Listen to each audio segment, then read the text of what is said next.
It's Friday, April 25th, and you're watching GameSpot News. I'm your host, Chris Waters, here to distill an entire week's worth of complex and nuanced stories into an easily digestible top 5 list. And because I've just made a food metaphor, I'm legally required to tell you that this broadcast contains no nutritional value and is gluten-free.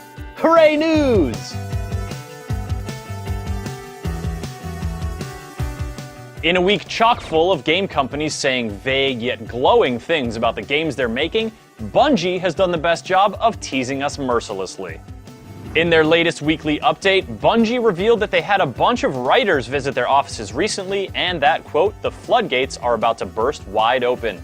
Bungie wrote, "We talked a big game last year. Now it's time to deliver. We owe that to ourselves and to our legacy, but most of all, we owe it to you."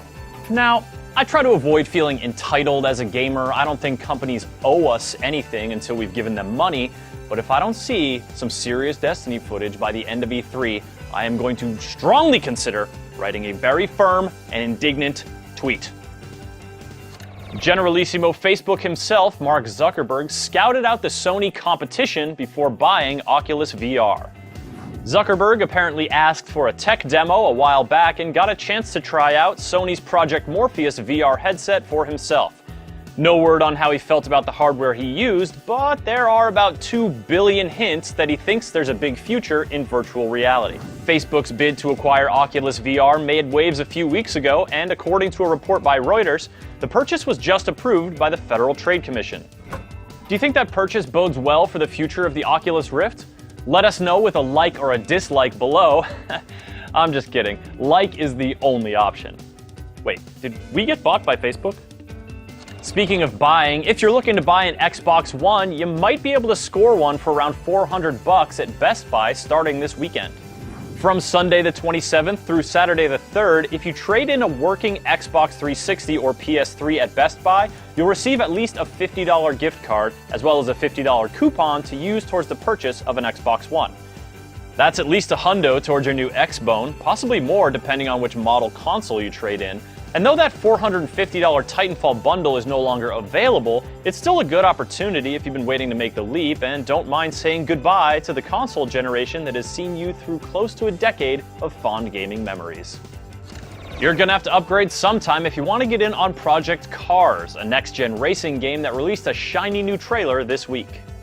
The latest in car porn comes from Slightly Mad Studios, developers of Need for Speed Shift and World of Speed, and they claim it will be, quote, the most authentic, beautiful, and technically advanced racing game on the planet. I mean, on this planet, sure, but how does it stack up against the intense speed and flashy concept cars of Red Faction Guerrilla's Martian street racing? That is the true test. And finally, some crazy idiot called in a SWAT team on a 17-year-old kid after losing a Call of Duty match. Idiot. The unhinged chucklehead apparently called the police and impersonated his target, claiming he had just killed his own mother and might shoot more people. Over 60 officers of the Long Island Police Department followed up on the utter nitwit's false threat and found that everything in the target house was just fine. Police are currently investigating where the threat originated from so they can find the abject imbecile who is responsible. I just cannot believe how some utter morons do the stupidest crap that you could ever imagine and then they don't think that they're going to get punished for it. God damn them, they are terrible. That's the top 5 news stories for this week, and that's almost a wrap for our show because I want to give you guys a little bonus for being a great audience. The petition to bring GTA 5 to PC has surpassed 700,000 signatures. I don't know why I made a 5 with my hands just then. I'm Chris Waters. Thanks for watching. Have a great weekend.